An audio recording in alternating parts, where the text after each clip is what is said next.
se consume el 20 a 25% de lo que nosotros ventilamos y no tenemos oxígeno.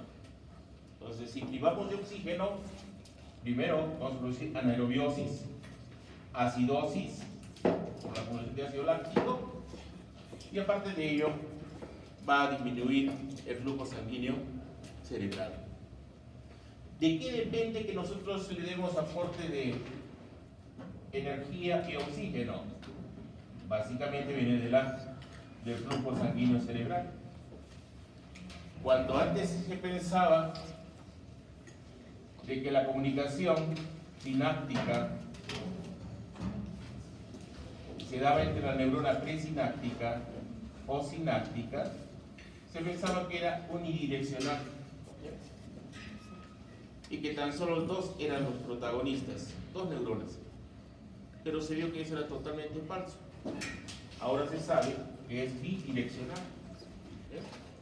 Ya está clarísimo eso. Y lo van a ver en memoria de aprendizaje. Otro aspecto de que no es un binomio. Hay tres componentes que participan en la comunicación neuronal. Cuando hablamos de comunicación neuronal, hablamos de sinapsis. Cuando han visto ustedes placa motora, unión neuromuscular, es un tipo de sinapsis. ¿Se acuerdan del axón? Placa motora es tipo de sinapsis. Entonces, ¿qué vieron? Lo siguiente, de que para que se mantenga el aporte de oxígeno y energía, dependemos del aporte de sangre. Entonces, la sangre llega a través de los capilares cerebrales y va a aportar oxígeno y energía. Pero recuerden que los capilares tienen unas fenestras y la sangre tiene agua en el plasma. Casi 98.8% es agua. ¿Qué pasa si el agua, como es así, por el equilibrio estable, escapa hacia el intersticio cerebral? Recuerden que los fenómenos aquí son eléctricos. La comunicación es química o eléctrica, cualquiera de los dos, pero son fenómenos totalmente eléctricos. Entrada de sodio, salida de potasio. Entonces quiere decir que cambia la polaridad, negativo positivo, positivo negativo. ¿Qué pasa si a un cable eléctrico le echan agua? Hagan la prueba, cuando vamos a estar licuando el cubo, échale agua encima, de donde está el interruptor. ¡Pum! No hay luz. Se produce un cortocircuito. ¿Qué pasa si el agua entra en contacto con las neuronas? Se mueren las neuronas. O que la sangre esté en contacto con las neuronas. La sangre es tóxica para neuronas. Se mueren las neuronas. Si no, vean lo que viene a ser un infarto isquémico o un infarto hemorrágico cerebral. Imagínense que alguien se case con el ojo del martillo y reciba golpes en el cráneo. El cráneo es el hueso más duro del cuerpo, pero va a producir hematomas. ¿Y qué va a provocar? Hemorragias. Y uno se muere con qué? Con un infarto hemorrágico cerebral. De tal manera que nunca las neuronas pueden estar expuestas a ¿qué? Agua y sangre, nunca. Y es ahí donde descubre lo siguiente, de que la comunicación entre neurona y neurona va a depender de una glía. ¿Cómo se llama esa glía? Los astrocitos. En primer lugar, ahí está. Este es mi astrocito. Y el astrocito como que emite pseudópodos. Así, pseudópodos aquí, pseudópodos por aquí. Entonces va a formar lo que se llama la barrera hematoencefálica. Entonces dicen, la comunicación, sinapsis, ¿de quién depende? De tres componentes. Neurona pre, post y astrocito, que viene a ser una glía. Pero además, tiene que establecerse físicamente, acá, unas células acá, que van a envolver y van a formar la barrera hematoencefálica. ¿Cómo se llaman estas células? Los pericitos. ¿Ya? Los pericitos. Estos pericitos ya se envuelven, porque si no, estas prolongaciones como que tienen pseudópodos, ¿ya? Y hacen una función paracrina. ¿Cómo yo estabilizo físicamente la barrera hematoencefálica si se puede desprender esa prolongación o ese pseudópodo? A través de unas células que amarren, estabilicen esa asociación. Eso se llaman las células de... células pericitos, ¿ya? Los pericitos. Entonces ya cambió toda la concepción de lo que era integración nerviosa. Entonces, miren, nosotros nacemos con ¿cuántas neuronas? Ya saben, como los congresistas que dicen 100 millones, ni una drosófila. Nosotros nacemos con 100.000 millones de neuronas, 10 a la 11. Cada neurona, ¿cuántas sinapsis puede hacer? Antes, cuando el decano Farfán estudiaba, era 1000 sinapsis, hace mucho tiempo. Después ya cambió a 10.000. Ahora es más de 10.000. Quiere decir 10 a la 4, o puede ser, ¿qué les digo? 10 a la 5, 100.000. ¿Cuánto les da el producto? Les va a dar 10 a la 15. Esto viene a ser plasticidad neuronal. ¿Y qué viene a ser la plasticidad neuronal? A ver, Molina, le vas a ir a divertirte en Dubái. Dime, ¿qué es plasticidad? ¿Qué te hace entender el término plasticidad? Bueno, siempre lo he escuchado, por ejemplo, cuando una persona realiza ejercicio, tiene una mejor segregación de serotonina. Tener una mejor segregación de serotonina puede tener mayor cantidad y una mejor rendimiento. Siempre hay que tomar ese punto. Bien, lo que tú estás estableciendo que por el ejercicio tienes una mejor integración, algo así. ¿Eso es sinapsis? No, ¿eso es plasticidad? Díaz, dime.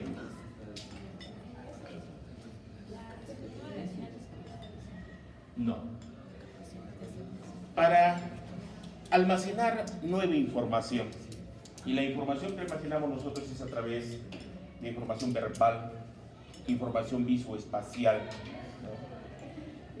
¿Cómo lo hacemos? ¿Cómo lo hacemos? Para hacer una huella anémica, ¿tengo que eliminar otras huellas anémicas o no? Sí, por eso es plástico. En cada segundo de mi vida, olvido algunas huellas, o las refuerzo algunas, o realizo nuevas. Entonces, cada segundo de nuestra vida formamos nuevas huellas anémicas y también eliminamos las que no sirven. Porque si yo les pregunto qué aprendieron en la secundaria, no sé, a ver, ¿qué les pregunto? A ver, segunda ley de la termodinámica, la ley de Newton. ¿Cuál es la ley de Newton? La tercera, la que aplica ustedes en el enamoramiento. Frente a un engaño, doble engaño en sentido contrario. Frente a una acción hay una doble reacción en sentido contrario. ¿Se acuerdan o no? Que a ustedes no les interesa, pero a los ingenieros sí les interesa. Pero si ustedes le dicen, por ejemplo, a un ingeniero, ley del todo o nada, él no entiende qué es eso. Lo único que lo aplica en el enamoramiento. No sabe él.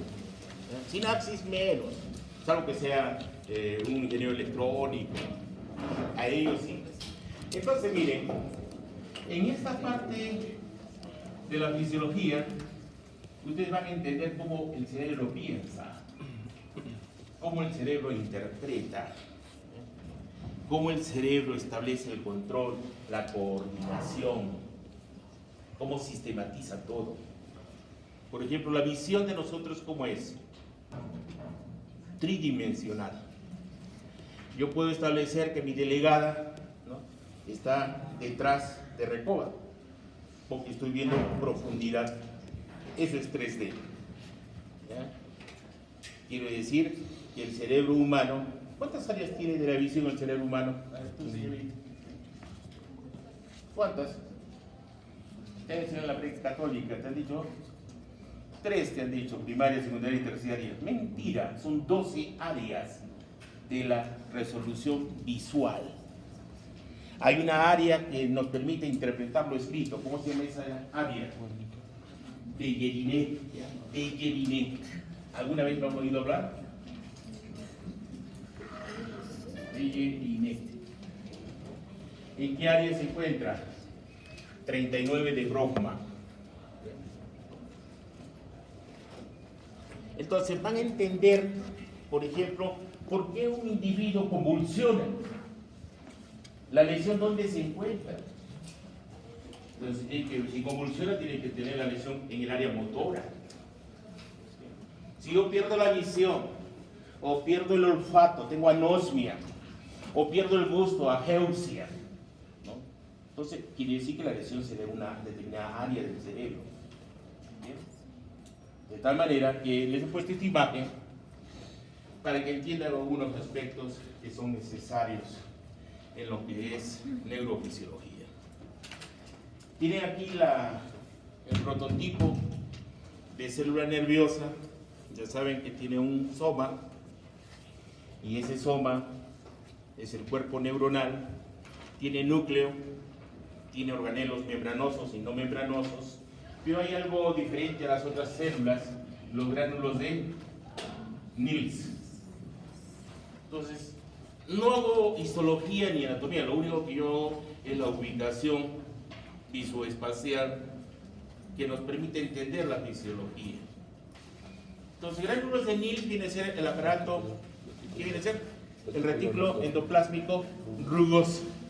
Y si es rugoso, quiere decir que tiene que ver con síntesis y transporte de proteínas. Eso deben saber. Y que tiene un cono axónico. Este es el cono axónico. Para mí es importante esto.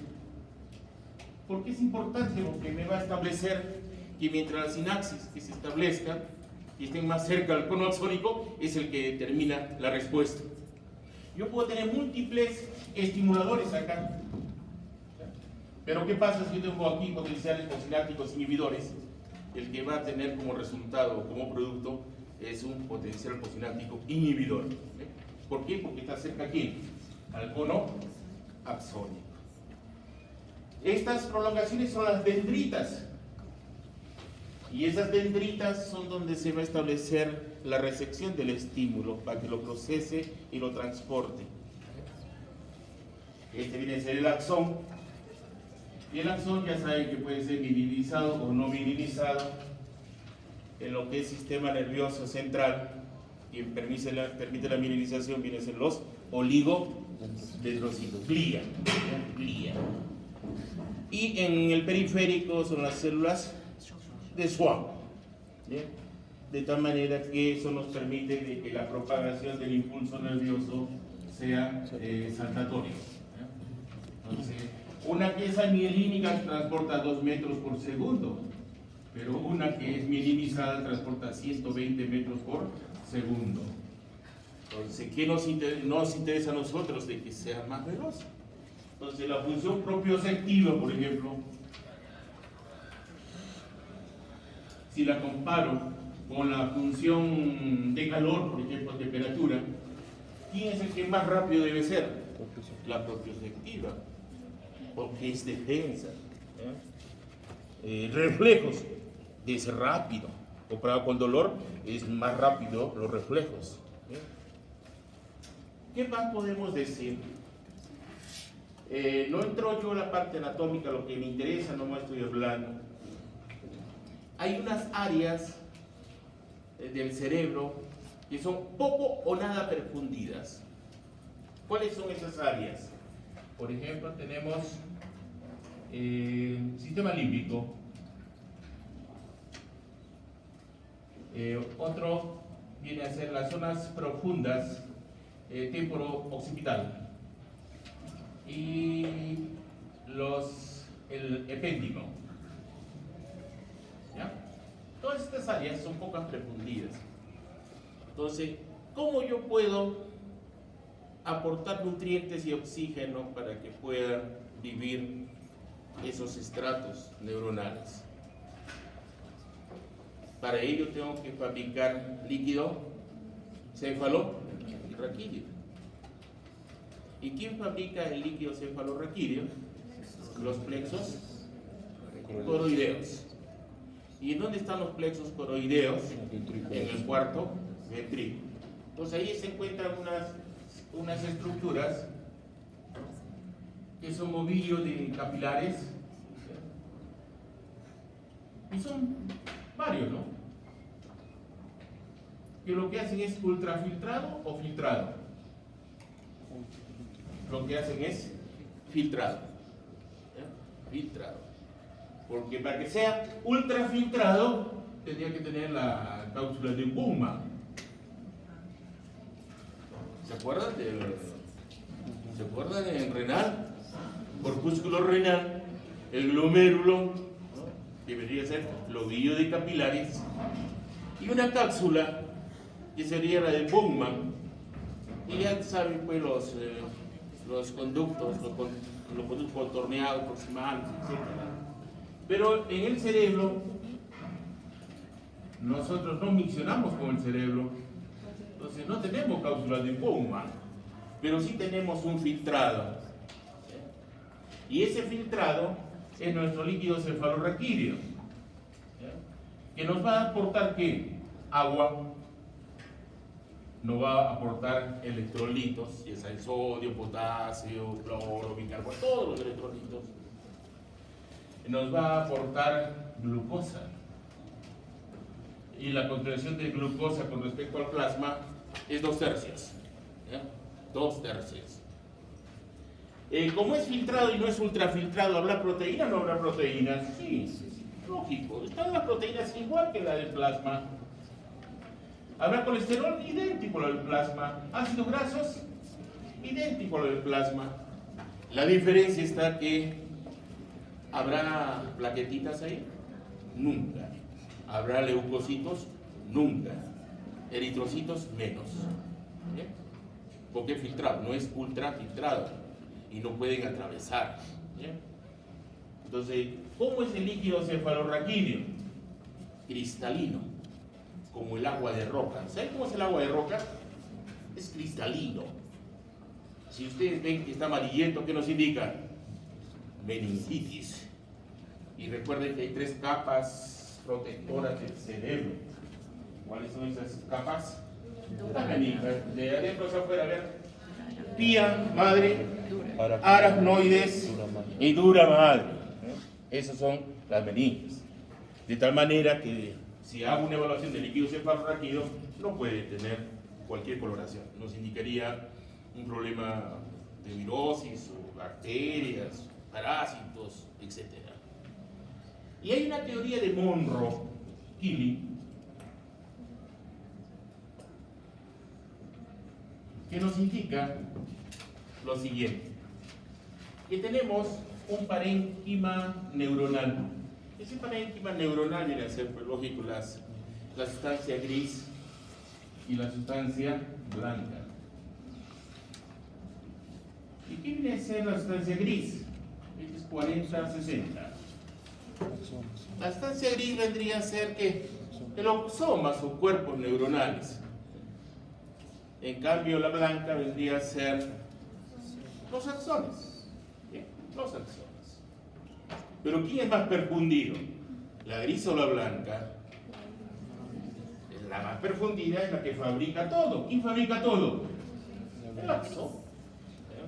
El axón nos va a producir proteínas que van a cumplir una función de estabilizar los microtúbulos del axón.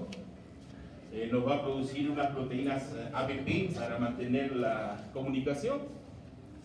Bueno, va a mantener todo. Pero también produce ¿qué? Neurotransmisores. ¿Y dónde están los neurotransmisores? En las vesículas sinápticas que están en el terminal axónico. Y lo transporta, ya va a haber un momento, a través de 2 proteínas motoras, la quinesina y la pineína. ¿Se acuerdan de los espermatozoides? Cuando adquirían mayor velocidad y mayor movimiento enérgico, como latigazo se movían. En el útero de la mujer, ¿cómo se llamaba esa acción? Sí, y lo producía los estrógenos. ¿Qué estrógeno? E2, E2 reproductivo. No hace la estrona ni el estriol. Entonces ahí la direína le activaba al espermatozoide para que se mueva tipo latigazo. Y aquí es la misma, ¿no? Es una proteína también motora. La diferencia es que la quinesina mueve del soma, así, al axón. En cambio la dineína del axón al soma. Son transportes diferentes. ¿Qué más ¿Qué dice la teoría de Monroe? ¿Qué más tenemos aquí? El líquido cefalorraquídeo. Y sangre. Y sangre. Entonces, si vemos en volumen, esto representa 1,4, el líquido cefalorraquídeo 0,1 a 0,15 y 0,1 a 0,15, quiere decir 150 mililitros a 100. Lo importante que dice Monroe, que esto debe ser constante. ¿Ya? Constante. Por ejemplo, si hay un hematoma, el problema es el lecho vascular. Entonces, para mantener constante, tengo que modificar el parénquima neuronal y el contenido del líquido cefalorraquídeo. Lo que conviene, alterar el líquido cefalorraquídeo menos el parénquima. Lo último que se altera es el parénquima. O si el problema es líquido cefalorraquídeo, ya altero sangre. Pero alguno tiene que compensar. ¿Bien? ¿Qué más podría decirles? Ya, esta imagen es bonita. Todo nuestro cuerpo, esto les va a servir para lo que es el sería somático sensorial, que es con lo que inicia en la parte práctica. Todo nuestro cuerpo está representado ¿dónde? En el cerebro, a nivel cortical. Entonces, a nivel cortical tenemos áreas, y hay una área en la área de Broca 1, 2 y 3, que tenemos las áreas somatosensoriales. ¿Ya? Entonces, ¿cómo entender esto? Aquí tienen, ¿cómo se llama esta cisura? Rolándica. Entonces, ¿dónde se ubica la parte motora? Pre-rolándica. La sensorial, post-rolándica. ¿Tienen igual representación o diferente representación? Entre el motor y el sensorial es diferente. Es diferente. Lo importante es lo siguiente, entender lo que es el órgano fantasma. Imagínense que Recoba tiene un accidente y pierde la mano derecha. Pero Recoba sigue sintiendo cosquillas, dolor, frío, calor en la mano derecha. ¿Por qué y cómo? ¿Qué no tiene la mano? ¿Cuál es la interpretación? De que todo nuestro cuerpo, ¿dónde está representado? En la corteza cerebral. Todo. Me habrán mutilado un miembro, pero sigue siendo el miembro fantasma. ¿Ya? El que ha estudiado un miembro fantasma es un hindú, Ramachandra. Muy bonito. Lean sobre Ramachandra, es espectacular. ¿Qué otro aspecto podríamos ver acá? Que va a depender del número de representación de receptores sensoriales que tiene ese órgano. Por ejemplo, ¿qué nos diferencia de los otros mamíferos? Por ejemplo, de los simios. ¿Qué nos diferencia del humano? El habla. ¿Qué hemos desarrollado más? Lengua, labios, fonación. ¿Ya? Fonación. Pero también hemos evolucionado en lo que es tacto. Esta actividad que la hacen ustedes simple, con esta actividad hemos evolucionado nosotros. Esta actividad prensil es sumamente importante. ¿Han visto los neonatos? Parecen monitos. Se agarran así. Esto es importantísimo. Y eso es tacto. Pero vean este aspecto importante acá. ¿Qué ves acá, Recoba? Genitales y ves pies. ¿Sí? Eso se llama señales de White-Fat reproductor. ¿Qué expone la mujer para llamar la atención de un hombre? Got. ¿Cómo llamas la atención? Cuando vas a una fiesta, ¿vas con botas o vas con tus sandalias exponiendo los pies? Exponiendo los pies y hace señales, ¿no es cierto? De Wi-Fi ahí. De ahí. ¿Y el hombre qué hace? Mira eso. Carambas, eso se llama señalización. Y el hombre, y la mujer que mira al hombre, no los pies, le mira las manos. Porque muchos dicen las manos del hombre, como es. Aparte de ver las manos, mira otras cosas, ¿no? Ver el bolsillo. ¿No? Hay buena billetera, no hay buena billetera, ¿no? ¿Cómo era? ¿Billetera mata galán? Algo así, ¿no? Algo así, o viceversa, pero al final es eso. Eso se llama voyerismo, ¿ya? Y ustedes lo hacen en forma automática, no lo interpretan, pero ahora lo interpretan, porque nuestro cuerpo funciona así. Los genitales, esa es una atracción sexual. A través de los pies se establece una comunicación sexual. ¿Bien? ¿Hasta ahí alguna pregunta o duda? ¿Está claro? Vamos.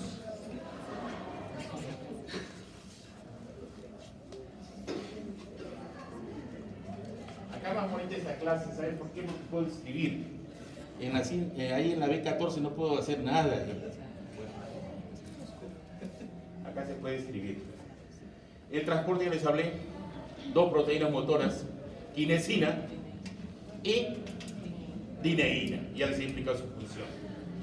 ¿Quién me estabiliza en mi cilindro eje axónico? Las proteínas tau.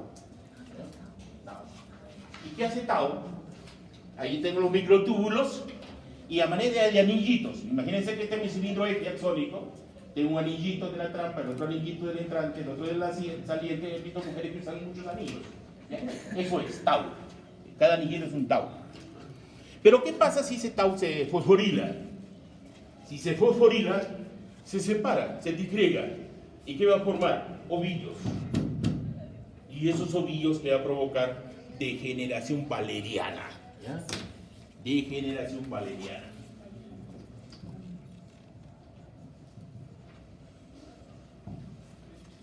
Y esa degeneración valeriana empieza siempre por el distal. ¿Ya?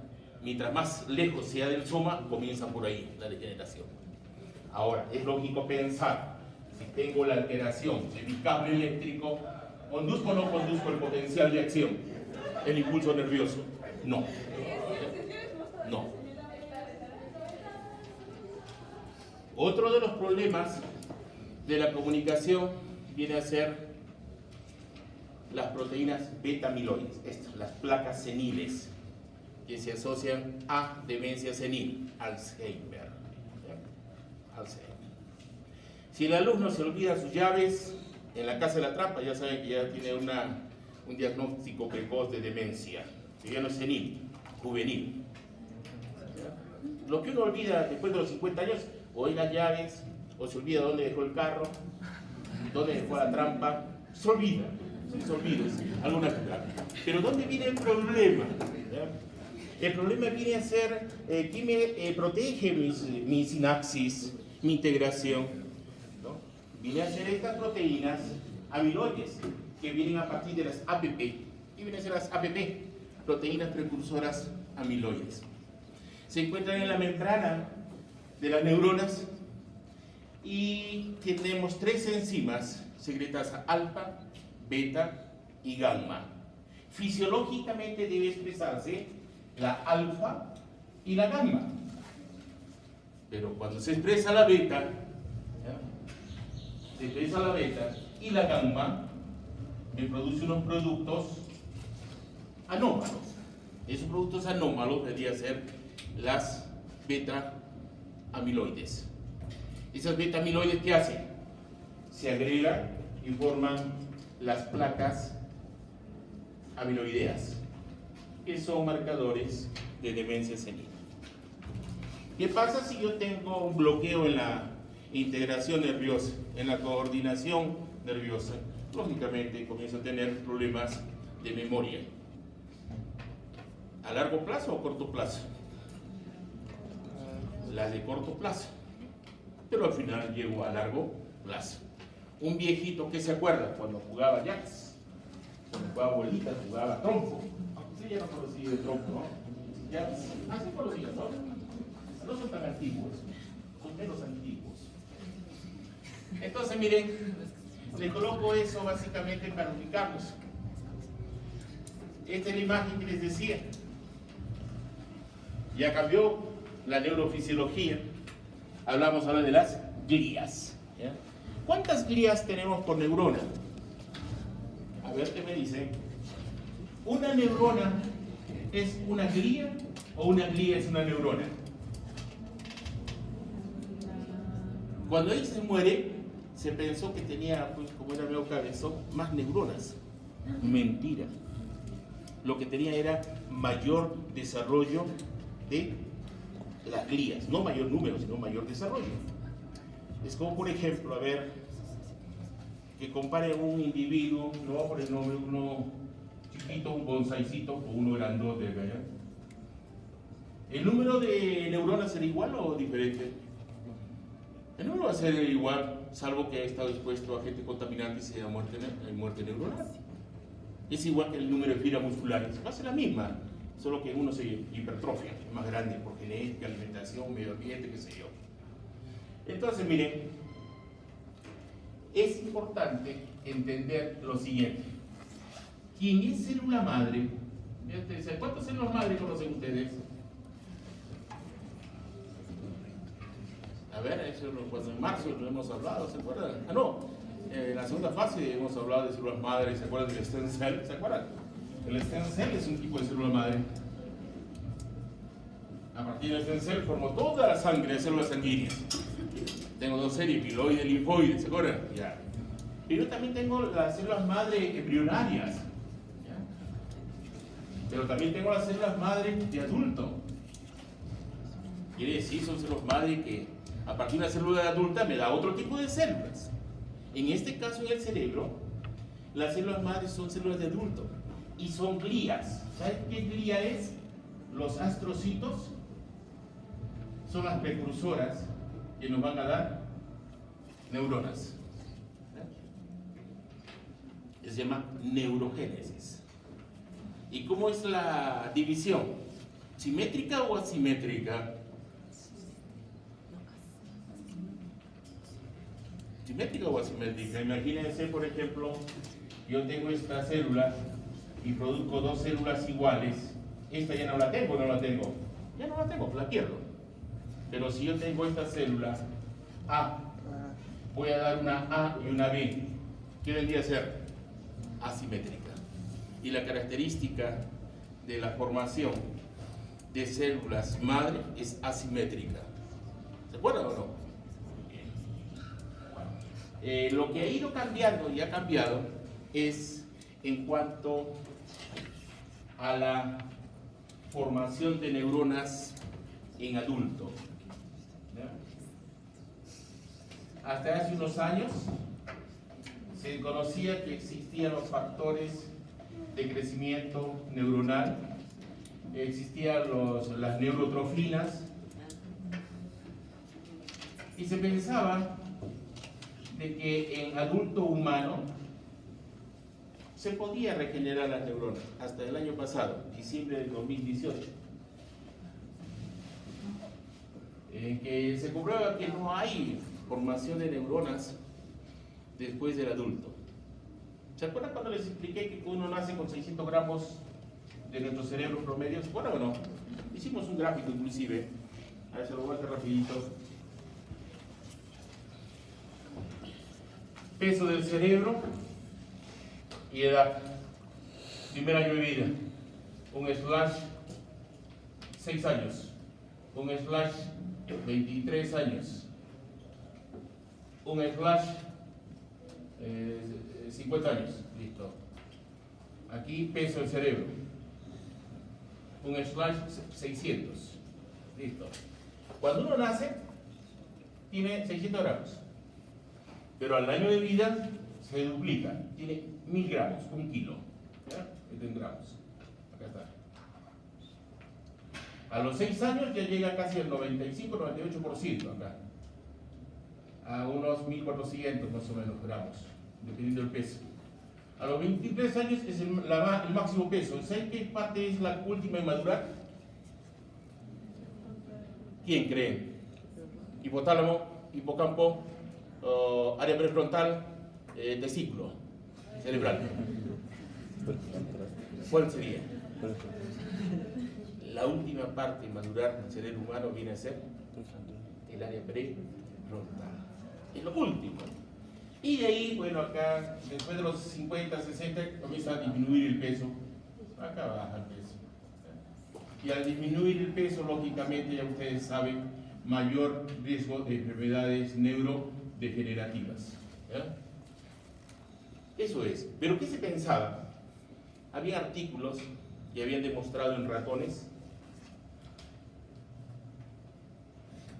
de que había la formación de neuronas en el adulto en ratones. Y en el año 2018, diciembre, el Instituto de Investigación Severo Ochoa, ¿saben quién es Severo Ochoa? ¿Ha llevado bioquímica o no? Severo Ochoa es el padre de la bioquímica en España, premio Nobel. Es un maravilloso eso. Él habló sobre lo que era expresión de los aminoácidos, se de los tripletes de codones, todo lo que es síntesis de proteínas. Es algo espectacular lo que hizo Severo Ochoa. Pero bueno, ese instituto de investigación, un doctor García, un neurofisiólogo, demuestra que no hay formación de neuronas en el adulto humano, pero en ratones sí. Y él dice por qué. Dice que el ratón, cuando nace, no tiene desarrollado el hipotálamo. ¿Ya? ¿Para qué es el hipotálamo? ¿Se acuerdan? Donde regulábamos todo. ¿Se acuerdan? No tiene desarrollado, lo más importante, el hipocampo. ¿Qué es el hipocampo? Memoria operativa, memoria de trabajo. La de corto, es lo que hacen ustedes cuando estudian un día antes del examen, 2 días antes, memoria y trabajo. Les pregunto ahora el examen y ya no sabe nada. ¿Por qué lo dejaron ahí, en memoria operativa? Y no tiene desarrollado el bulbo olfatorio, que es donde más se estudia. Entonces, ¿qué encontró este señor? De que la diferencia entre el neonato ratón y el neonato humano, que el humano nace con todo. Lo único que le falta es articular, establecer sinaptogénesis. En cambio, el ratón no nace. Ni después de que nace, recién comienza a formarlo. ¿Me dejo entender? Entonces, él demuestra de que efectivamente en el humano no existe. Lo que existe sí es reparación. Pero formación después del adulto no. ¿Me dejo entender o no? Bien. Ha cambiado, ¿no? Bueno. Otro aspecto es que aparte de la glucosa, nosotros utilizamos un combustible energético. ¿Cuál es el combustible energético? Los cuerpos cetónicos. Y los cuerpos cetónicos nos dan energía a partir, ya saben, del acetoacetal y el oxibutirato. ¿Qué nos da eso? El hígado. ¿Ya? Y el cerebro los utiliza. Pero aparte de darnos energía, los cuerpos cetónicos son antioxidantes. ¿Qué han visto los neurólogos? Si a los pacientes epilépticos les hago hacer ayuno, el riesgo de convulsiones disminuye. Y eso está asociado a la acción antioxidante de los cuerpos cetónicos. Si a un viejito le hago hacer ayuno una vez a la semana, disminuye el riesgo de tener enfermedades neurodegenerativas. Por ejemplo, en países desarrollados, ¿qué hacen con los viejitos, con los seniles? Los estimulan. 1. No pagan impuestos si aprenden un nuevo idioma. 2. No pagan impuestos si viajan. No pagan impuestos si aprenden a tocar un instrumento, aunque sea el timbre de la de al lado. El problema es que nosotros, por nuestras funciones, comenzamos a especializar nuestro cerebro un hemisferio, o el derecho o el izquierdo. Por ejemplo, ¿ustedes qué más se especializan? ¿El derecho o el izquierdo? Más es el izquierdo, pero el derecho lo tienen nuevecito. Lo único que les sirve para identificar rostros. ¿Ve? Porque a través del derecho reconocemos rostros. Ahí está el giro fusiforme. ¿Ya? y podemos mencionar X rostros. Como por ejemplo un policía. ¿Qué más especializa más el policía? ¿El derecho o el izquierdo? El derecho. Lo único que quiere reconocer quién es el ratero. Nada más. Entonces su riesgo va a ser mayor. En cambio, uno que lee todos los días antes de dormir 20 páginas, ¿envejece o no envejece su cerebro? No. Envejece su cuerpo, pero su cerebro está nuevo. ¿Por qué? Porque lo está entrenando. Y la idea es entrenar el cerebro. Así como un atleta se entrena físicamente, hay que entrenarse cerebralmente. Mientras más estén conectados, es como les decía en unas clases, ¿no? Yo tengo acá a Messi y tengo un alumno de medicina, ¿ya? Y viene una pelota de 30 metros, ¿no? Entonces agarra Messi, calcula el tiempo, la velocidad y sabe cómo patear para meter gol. Y el de medicina, que es un pirañita del deporte, ¿no? Va a patear, pero no sabe para dónde, pero va a patear, ¿ya? Entonces, la pregunta de Norma vendría a ser: ¿quién utiliza mayor número de neuronas? ¿El Messi o el pirañita del alumno de medicina? ¿Quién cree? El pirañita, este utiliza más y este menos. Él es efectividad.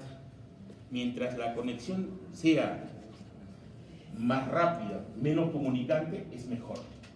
Ya van a ver las integraciones divergentes, convergentes, en paralelo y reverberantes. Eso es importantísimo. ¿Hasta ahí alguna duda? Entonces, bueno, consumir sus cuerpos cetónicos. ¿Y cómo consumo cuerpos cetónicos? Ayuno. ¿Ya? Ayuno, Álvarez. Es el ayuno. Es no romper el ayuno, es decir, no desayunas. Porque desayuno es romper el ayuno. ¿Estamos de acuerdo? Bien. Entonces, si usted desayuna una vez a la semana, un domingo, lo que van a estimular básicamente, uno, estimular los cuerpos cetónicos y estimular a su sirtuina. ¿Y quién es la sirtuina? ¿Se acuerdan o no? Les hablaba de la sirtuina, la hormona del envejecimiento. ¿Y qué hace la hormona del envejecimiento? Estabilizar el nucleosoma. ¿Se acuerdan que el DNA está compactado con las histonas? ¿Se acuerdan o no?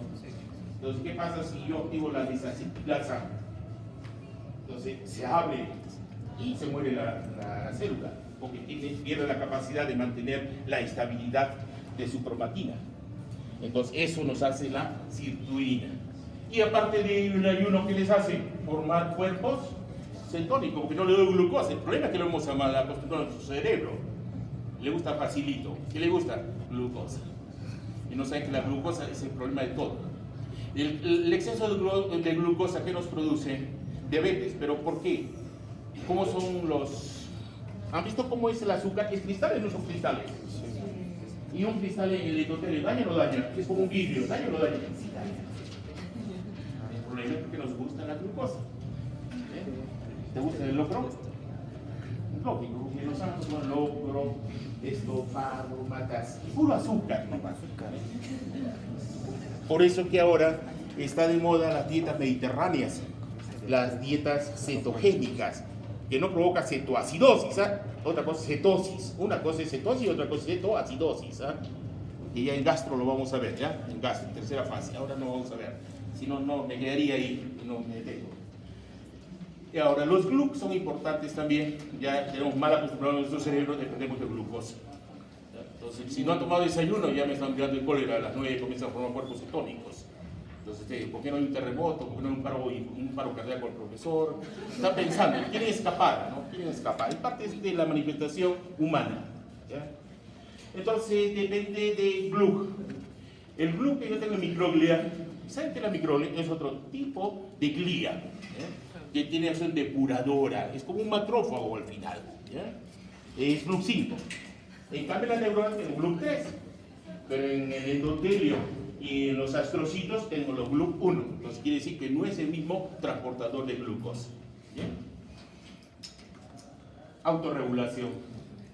La autorregulación, ¿se acuerdan cuando vimos nosotros circulación coronaria en el corazón? Hemos visto circulación a nivel de la nefrona, feedback túbulo glomerular, ¿se acuerdan o no?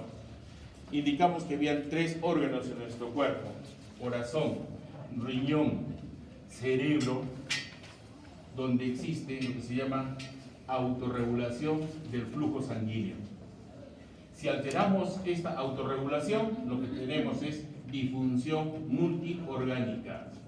Y con disfunción multiorgánica uno se muere. ¿Bien? Entonces, miren, esta autorregulación va de 50 hasta 150 milímetros de mercurio.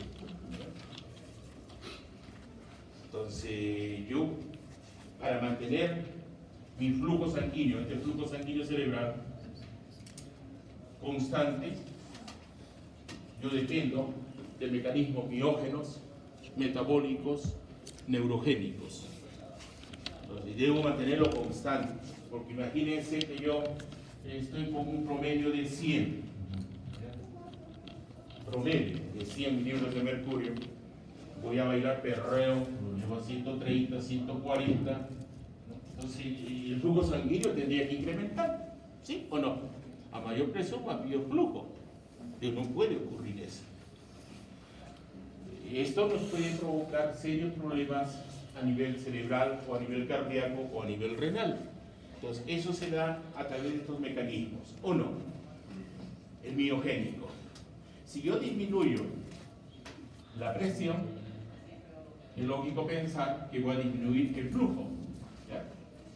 De acuerdo a la ley de Ohm. Eso lo conocen ustedes. Pero no ocurre eso porque hay un mecanismo compensatorio. Al disminuir la presión, ¿qué pasa? Hay unos receptores a nivel del endotelio que van a provocar que haya contracción de las células musculares lisas del endotelio o haya una relajación. ¿Qué me interesa ahí? Si hay disminución de la presión, lo que debo hacer es que se relajen las fibras, que no ingrese calcio. ¿Se acuerdan los miocitos musculares? ¿Se acuerdan? Si ingresaba calcio, se contrae, vasoconstricción. Si pido que no entre calcio, ¿cómo se encuentra? Relajado. Lo más cercano es la disfunción eréctil. ¿Se acuerdan o no? ¿Qué pasa con la disfunción eréctil? ¿Se acuerdan? Óxido nítrico, ¿se acuerdan? El óxido nítrico actúa sobre quién? Sobre el GTP, ¿se acuerdan? ¿Y qué nos daba? GMP cíclico. ¿Y qué hacía el GMP cíclico? Bloqueaba los canales L de calcio. Lo bloqueaba. Al bloquearlos, ¿qué pasaba? Se llenaba de sangre los cuerpos cavernosos. ¿Se acuerdan o no? Y se producía la erección. ¿Y cuándo no había erección? Cuando se activaban estos. ¿Y quién lo activaba? La noradrenalina. Entraba y se producía vasoconstricción, disfunción eréctil. ¿Se acuerdan? Igual, aquí lo que se produce son unos mecanorreceptores, que lo que va a producir básicamente es la relajación, para que haya vasodilatación, mantener el flujo sanguíneo, si no se produciría una isquemia, ¿ya? Y esa isquemia lógicamente nos va a provocar disfunción multiorgánica. ¿Bien? ¿Qué sucede aquí? Aumenta la presión, están haciendo ejercicio, entonces aumenta el flujo. Problema, tiene que haber una autorregulación, va a ser lo contrario acá. Hay unos receptores igual de distensión, que va a decir que ingrese calcio en los canales de L, de calcio, vasoconstricción. ¿Qué hace? Disminuir el flujo sanguíneo, pero es local, ¿ya? Es local. Tenemos la teoría metabólica. ¿Qué pasa, por ejemplo, si yo tengo hipoxemia? Tengo una PO2 arterial de, imagínense, de 80 milímetros de mercurio. Hipoxemia. ¿Qué cabría esperar? ¿Que haya vasoconstricción o vasodilatación? Si hay vasoconstricción, peor va a ser la PO2. Entonces va a haber una vasodilatación. Hipercapnia. ¿Se acuerdan cuando lo decís hiperventilar? En la PCO2 arterial es de 40 la venosa es de 47 milímetros de mercurio.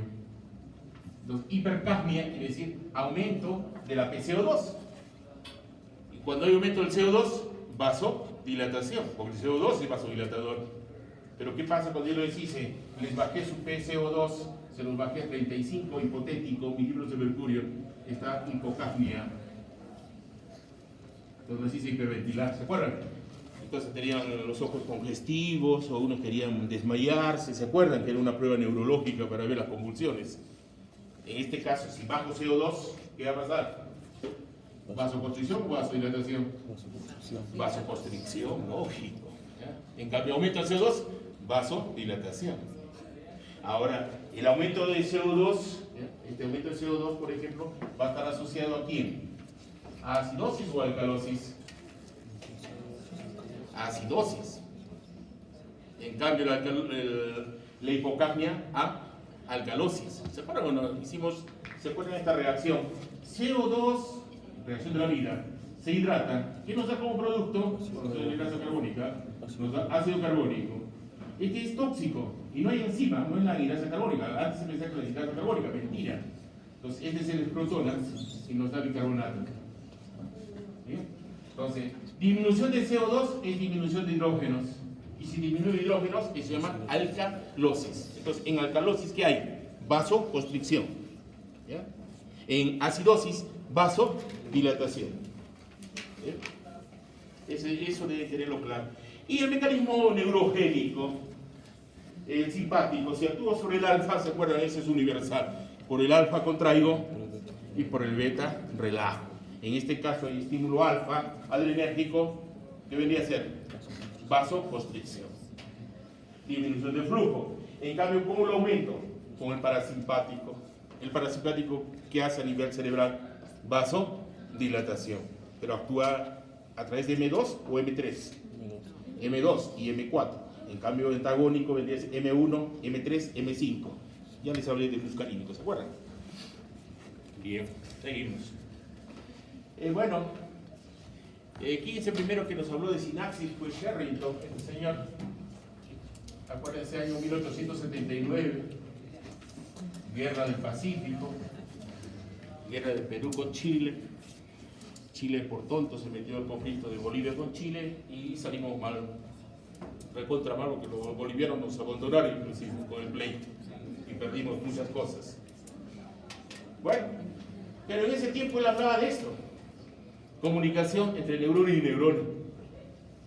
No le dieron premio Nobel porque en ese tiempo no había Nobel. Pero era algo maravilloso lo que él hablaba. Pero con error. Él decía que era unidireccional y tan solo eran dos la comunicación.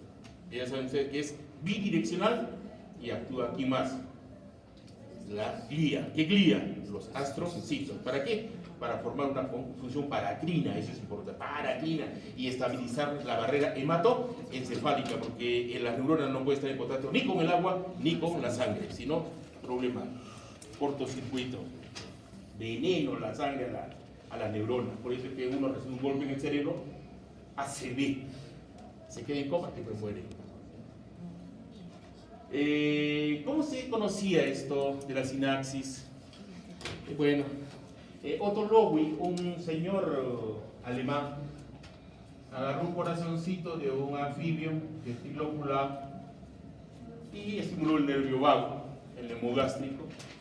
¿Y qué hizo? Comenzó a ver que se producía una sustancia, ¿ya?, que la llamó vagosote, el señor. Como estaba estimulando el vago, dijo, vagosote. Y agarró otro corazoncito de sapito. Y este corazoncito del sapito B comenzó a disminuir su frecuencia cardíaca. ¿Ya? Había un efecto que se llamaba, ¿cómo se llama ese mecanismo? Bradicardia, disminuía su frecuencia. Y no cambiaba el inotropismo. ¿Por qué no cambiaba el inotropismo? Por una simple razón, que el estímulo parasimpático a nivel de corazón tan solo es en nodos, no es en cámaras, ni aurículas ni ventrículos. Quien modula todo es el sistema adrenérgico, nodos y cámaras auriculoventriculares. Entonces él demuestra, Otto Lowy, de que efectivamente la comunicación era a través de un estímulo químico. ¿Bien? Y después, años posteriores, se conoció que el babusón no era más que la acetilcolina. ¿Ya? ¿Todos de acuerdo?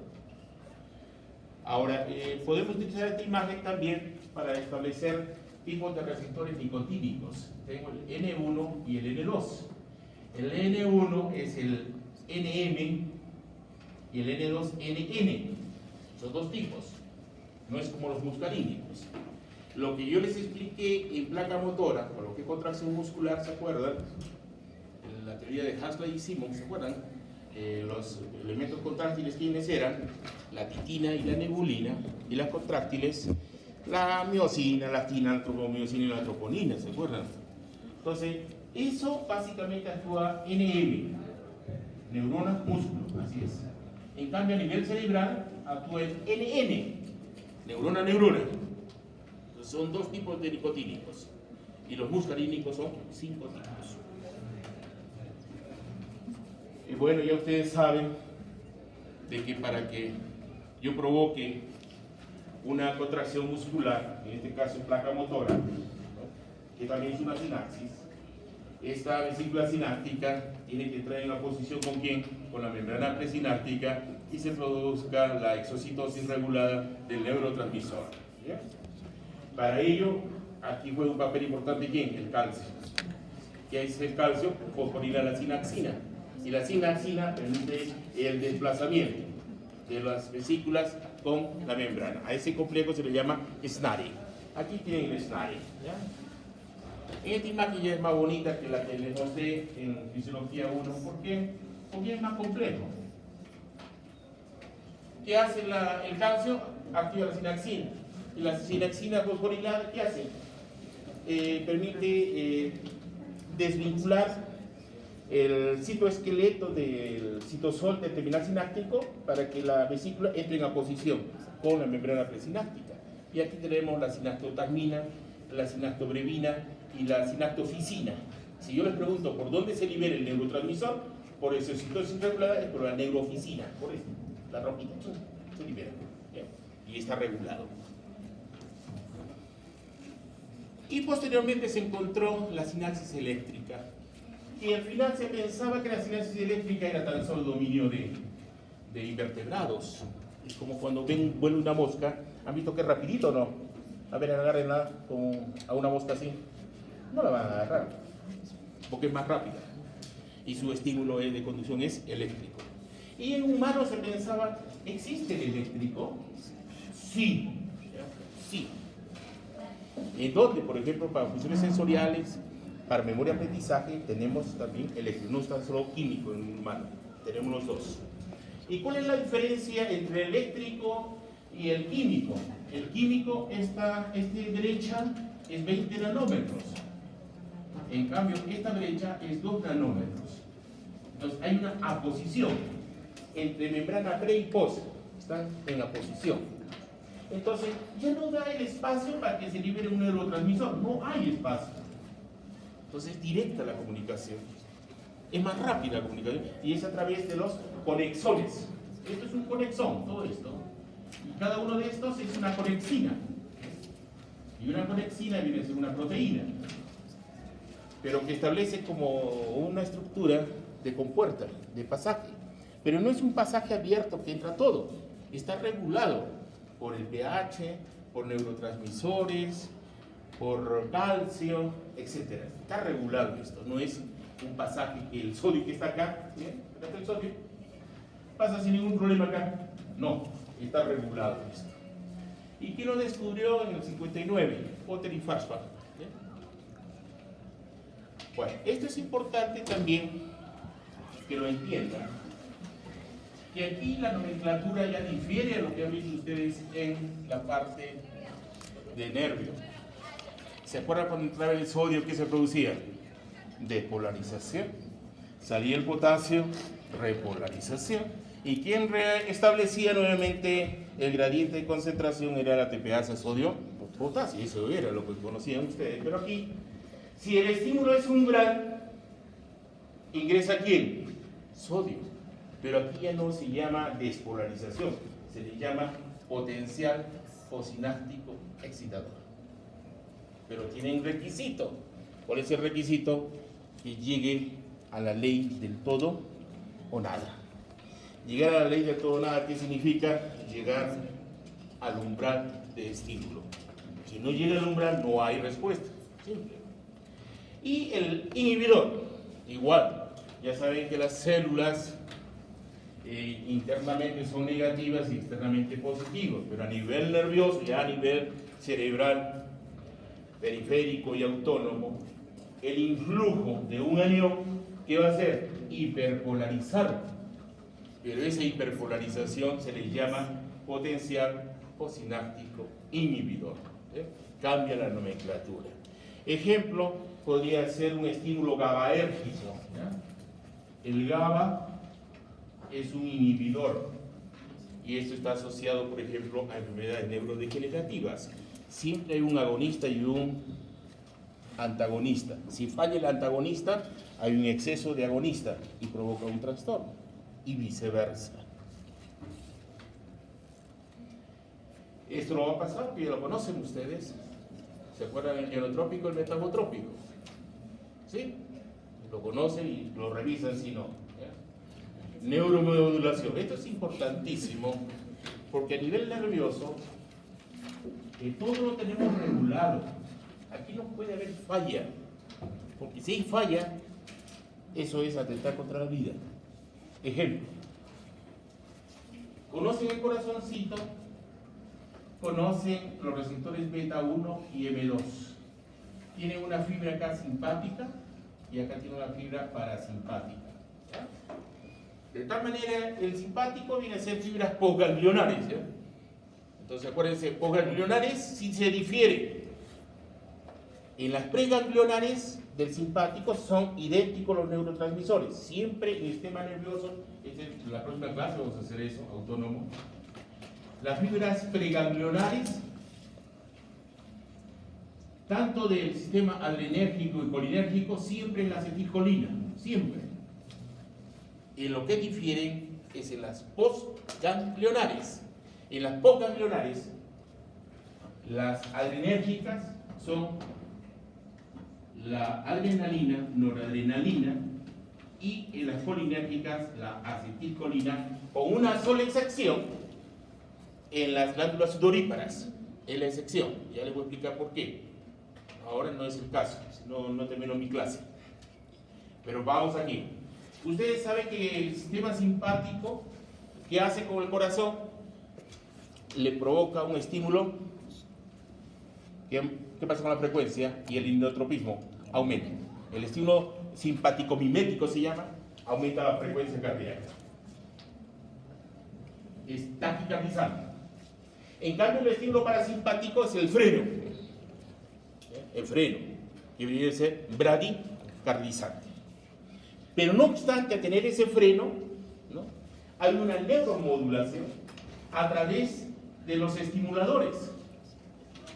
Y las fibras simpáticas y parasimpáticas tienen receptores.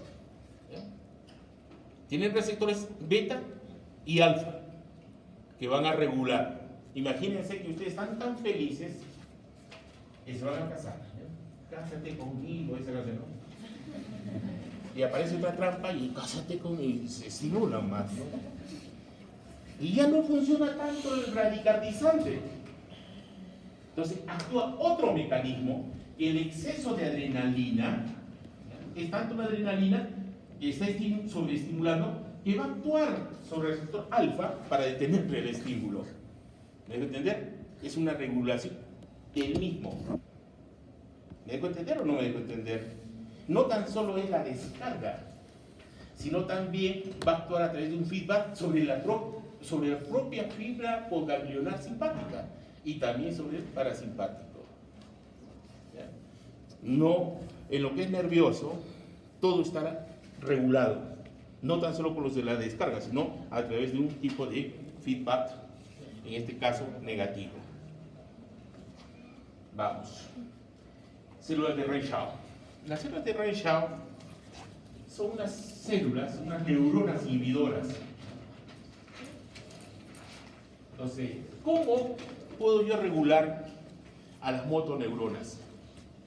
a través de colaterales, que pueden ser estimuladoras o inhibidoras. Pero lo más es las inhibidoras. ¿Cómo? Tengo una estimulación con esta neurona y se ha estimulado. Pero ¿qué sucede? Hay un colateral que hace sinapsis con una interneurona que es el RSHAM y lo que va a provocar es inhibición. Entonces está controlando la descarga de la motoneurona. Ejemplo, esto que ven ustedes aquí se llama estricnina. Estricnina. Y la estricnina lo que hace es inhibir a las células de RSHAM. ¿Qué hago yo si yo inhibo al inhibidor? Hay una sobreestimulación. Recuerde que las motoneuronas va a inervar a la placa motora de los músculos. Y para que yo pueda ventilar, ¿qué necesito? Contracción de los músculos inspiratorios. Para que yo pueda bombear sangre, contracción de las fibras miocárdicas. Pero ¿qué sucede si yo estoy en inspiración y no tengo quien me controle esa inspiración?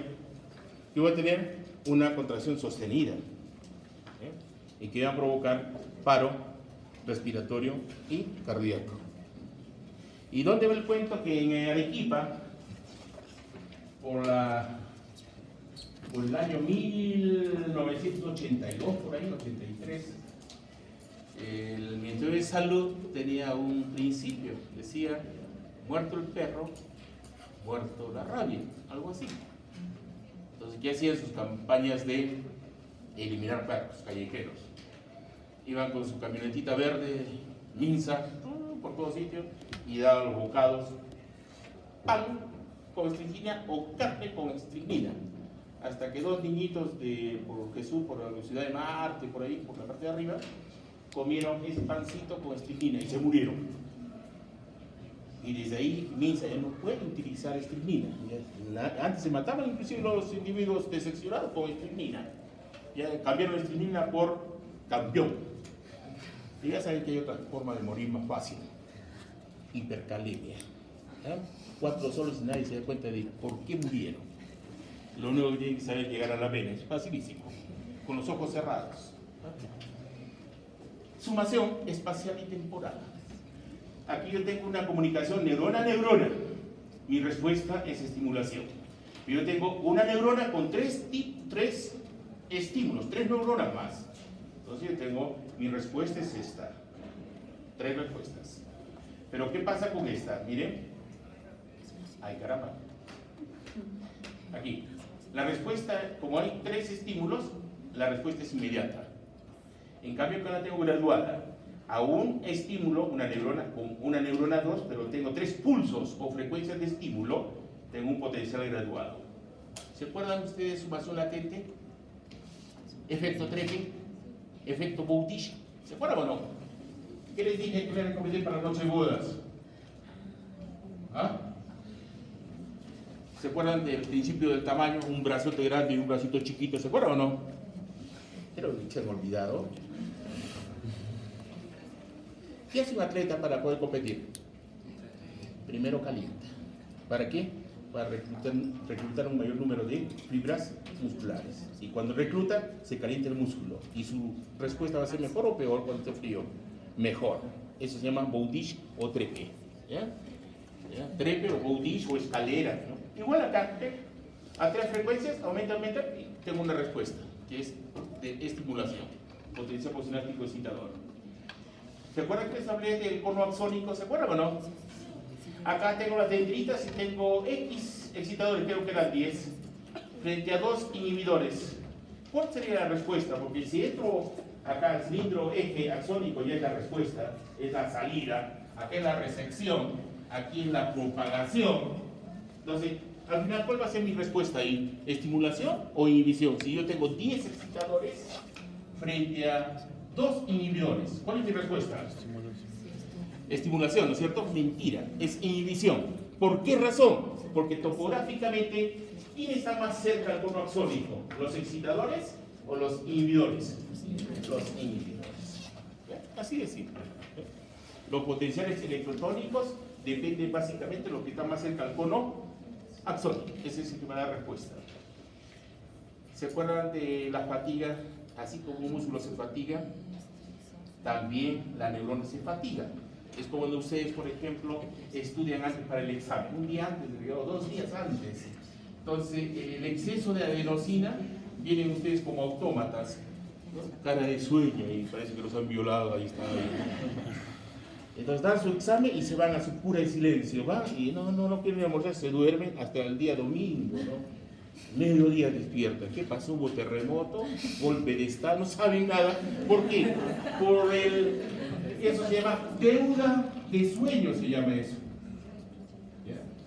Cuando dentro de 2 campos del sueño, es bonito ese. ¿De quién depende el sueño? De la melatonina y de la adenosina. Cuando ustedes consumen cafeína, la cafeína es una xantina similar cafeína a la teofilina, a la teobromina, y lo que hace es inhibir a un inhibidor, que viene a ser la adenosina. Eso les voy a explicar, pero bueno, ahora no voy a explicar eso. Lo único que les diría es lo siguiente, que la neurona, al ser una célula, si hay múltiples estímulos, lógicamente se fatiga. Y si es motor, lo que va a producir es convulsiones, que es la característica de ¿quién? De los epilépticos. Y les hablé que eso depende de unas canalopatías, ¿se acuerdan? Mutaciones del canal de sodio o mutación del canal de potasio. Lo normal es esto, que ingrese sodio, se despolarice, sale potasio, se repolariza. Pero ¿qué pasa si es que hay mucho influjo de sodio? Foco epileptógeno.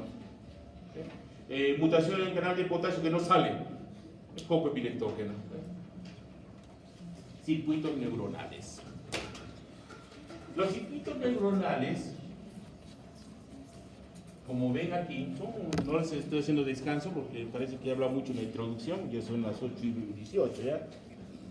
Total, no creo que sufran infarto de glúteo ahora, ¿ya? No creo, si no se sofre, ¿ya? Entonces, circuitos, divergente, convergente, reverberante y en paralelo. Yo lo voy a explicar antes, les decía qué tipo, y ahora no tengo tiempo, voy a pasármelo, ¿ya? Divergente, todo lo que es sentidos. Imagínense que ustedes van a ver, un alumno con su celular, entran a un chat. ¿Qué vendría a ser eso? ¿Divergente o convergente? Divergente, está mandando información a todos. Capaz tenga 10 amigos, 100 amigos, de uno se van estimulando. O frente a un monitor, todos van haciendo su clase, estudiando, y sale una reacción de un estímulo que viene a ser un correo. Después WhatsApp, se comunica la trampa. Después la hermana, qué sé yo, eso es divergente. De uno se estimulan varios. Dolor, por ejemplo, ¿ya? Dolor referido. O estímulo auditivo. O visión. No, visión es diferente. La visión es convergente. Todas las ondas electromagnéticas, ¿dónde inciden? En la retina. Hay un punto de agudeza visual, que es la fobia, la fobiola, donde existe mayor cantidad de conos. Pero establecemos un campo visual, ¿ya? Nuestro campo visual es nasal, ¿ya? Y es, ¿cómo le llaman? Tiene su nombre, campo nasal y campo temporal, se llama así. Pero nuestra visión es binocular. No actúan independientemente ojo por ojo, son los 2 ojos. Entonces lo que entra a nuestra retina, hay unas células que los llevan hacia el área occipital del cerebro.